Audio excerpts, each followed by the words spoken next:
We are back on Morning Line. Thanks for joining us. Veterinarian Allison Fields is with us. The number 737-7587 is the number to call if you have a question about your pet. Primarily you see dogs and cats. Yes.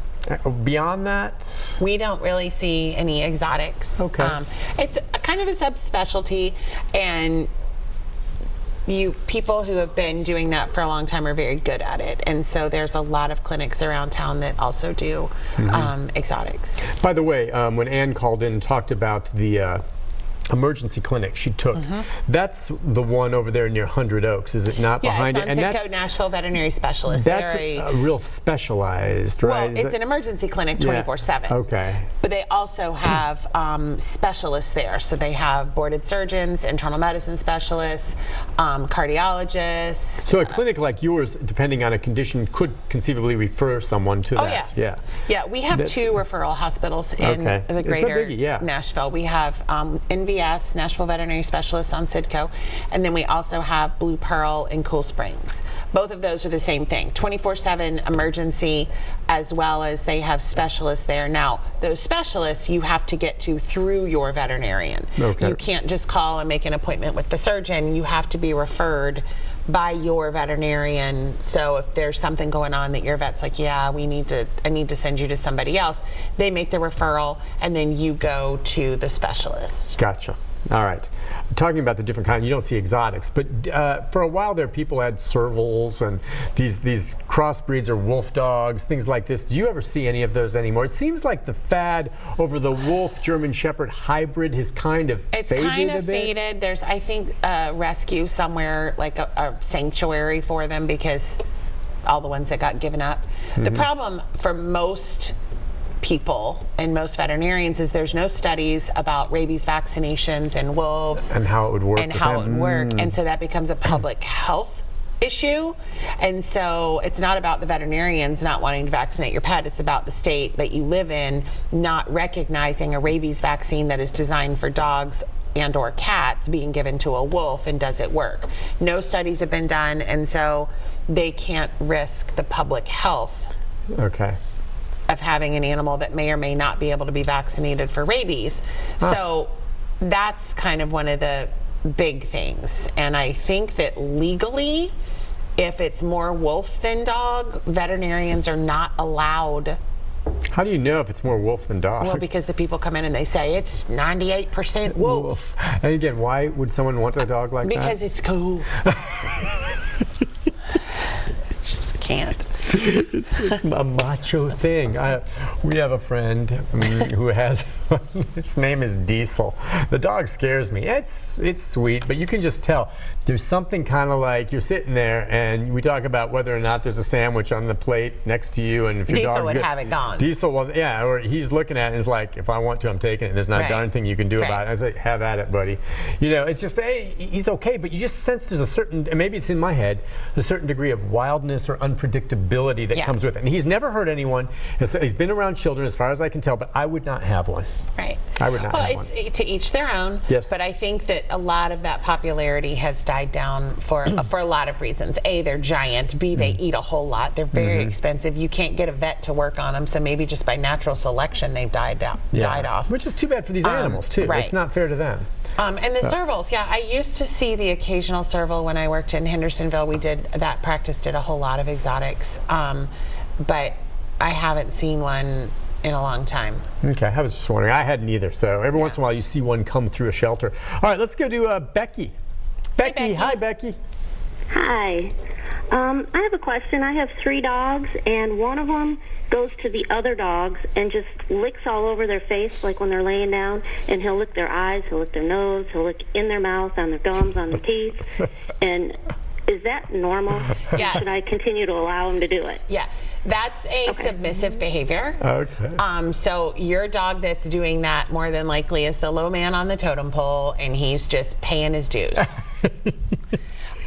Licking face, mouth especially, is a submissive gesture. Either that or he's just really wanting to make sure they're good and clean. Yeah, it's interesting. It's funny you say that, because I think you're absolutely right about the submissive. Rocky's kind of like that. But I mean, I've seen some other dogs that clearly are not the last one that Can it be a sign of affection? I think it can be. It also could be the alpha dog who, normally keeps everybody in line and then is going over and showing a little submissive behavior to the other kids, like, hey, or, and then turns around later and is like, nope, I'm going to whip you back into shape. So it typically is a submissive behavior, whether that's being used by the low man on the totem pole or the alpha dog trying to show some kindness. I don't know, but I don't think I would worry about it. Not a problem. Yeah, it's fun. You she says have bigger things to worry about in your world. Don't worry about it. Mashed Tater would do that sometimes in the bed with Betty. Betty would lay there and drive her crazy. Mashed Tater is an older dog. We almost think it was a maternal thing. She'd see Betty and she'd want to lick her head. And, it's not a submissive thing, because Mashed Tater kind of ruled the earth. Mashed Tater just licked her head because her tongue hang out all the time. So basically, she just walked by anybody and would lick their head. She was she was a serial licker, that's for sure. All right, you're probably right. All right, let's go next to Sharon. Sharon, good morning. Hi, Sharon. Hi, Sharon. Hi, I have a 4-year-old cat, a male cat, and he has been fixed. And he kind of has a skin problem where certain areas of his hair actually just comes out. What areas? Pardon me? What areas?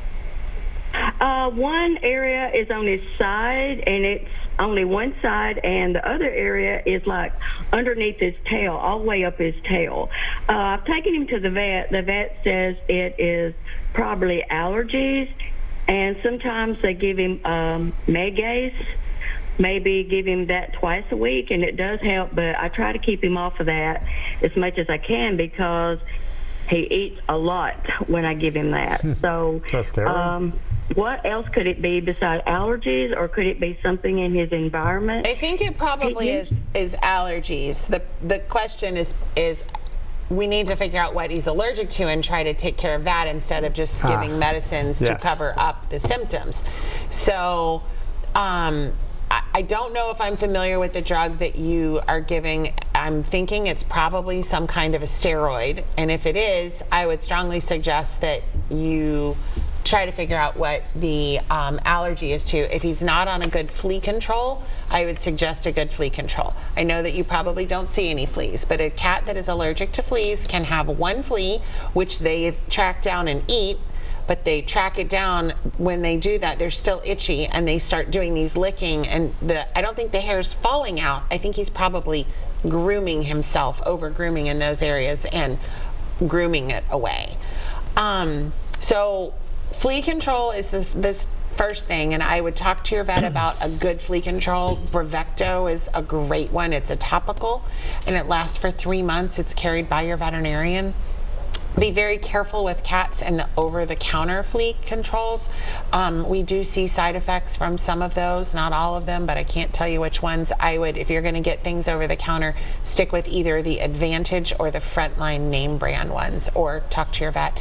So I would start with good flea control, and then you can also look at food allergies. You can look at environmental allergens, such as contact allergies, although I would think if it was a contact allergy, it would be more than in just 2 places.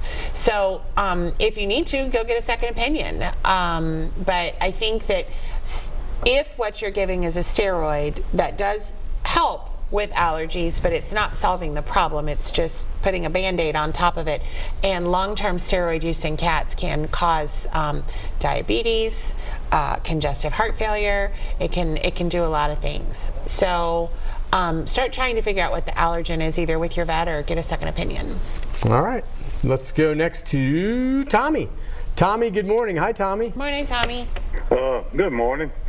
I have a 11-year-old Australian Terrier, and she's in extremely good health and has not been to a vet in 10 years. And how do you know she's in good health? Pardon? How do you know she's in good health? If her heart hasn't been listened to, her lymph nodes haven't been palpated, no blood work's been run, you may be surprised there, Tom. Well, I guess the reason I assume that is because she stays very active, and she eats, quite a bit, and never seemed to have any kind of problem. But I'm sure I'll probably have to take her, because the question that I really have is, if I'm facing her and the light is caught just right on her left eye, it's like, something pretty much covers the left eye, and on the right eye there is a smaller place like that also. And is that a cataract? Well, that's really hard to say without looking. There can be a lot of things happening on the eye. Cataracts are in the eye, in the lens. So this would be a great time to go get a good physical on your dog and let them look at her eyes and her teeth and her lymph nodes, listen to her heart. I'm also going to probably assume that she hasn't been on heartworm prevention, so getting a heartworm test would probably be really helpful to know that status, and a fecal exam to make sure we don't have any intestinal parasites. But having the doctor look at those eyes, it could be a cataract, it could be some hyperpigmentation on the cornea. There's a lot of different things it could be without being able to see it. I really can't answer that question. Where do you live? Pardon? Where do you live? Well, I actually live close to White House. Okay. There's a great clinic up there, Orchard Park in White House. I have a couple really good friends that work up there. They're super nice, and I'm sure that they would do a really good job taking a peek at those eyes. Now, as far as the heartworm pills, now we did try to put her on that, but she cannot take the heartworm pills. We thought she was going to die from taking those. So when was that? Well, that was probably 10 years ago. Okay. Do you remember what heartworm pill you gave her? Because there's a lot of different ones out now. No, not now. Okay. I don't. Wait, are you saying, by the way, remember. Did you take that? Do you mean it made her sick when she took the heartworm pill, or she just didn't like eating it? Oh, no, it made her sick. Oh. So there's a lot of different ones out there now. That is a very rare complication. I see very few dogs, if any, that have side effects to the heartworm prevention. But they also make a topical one so that you don't have to, give them anything if it causes GI distress. They also make ones that don't have any flavoring. So there's a whole lot of options. There's not just one. So definitely just talk to the vet about that. But take her in and get those eyes looked at, and maybe they can help figure out what's going on. Okay, I appreciate it. Yeah, you're welcome. Have a good day. Those are good calls, Tommy. I mean, the lesson on that, and you're right, good for Tommy. He observes the cat. Yeah. But it's been, the dog. He observes the dog, but it's been 10 years. And yeah, maybe the dog is in good shape. Maybe he's getting cataracts. But think of all these developments that have happened in 10 years. I mean, he had heartworm treatment 10 years ago. I guarantee you there's something out there now that's not going to make your dog sick. Right. It just is. It's been 10 years. And you don't want to mess with heartworms either. No. The other thing we have to remember is that an 11-year-old dog is like an 80-year-old person. Yeah. So a lot of things happen very quickly because their aging process is much quicker than ours. So that annual exam, when you go in, whether or not you get vaccinations, I mean, rabies vaccinations are required by law, and we're required to tell you that. But the biggest and most important part of that annual exam is your dog getting a physical.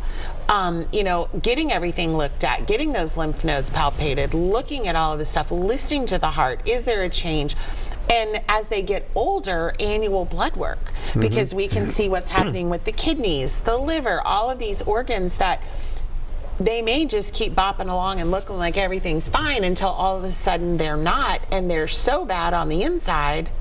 But we had no idea, because dogs and cats are designed to survive.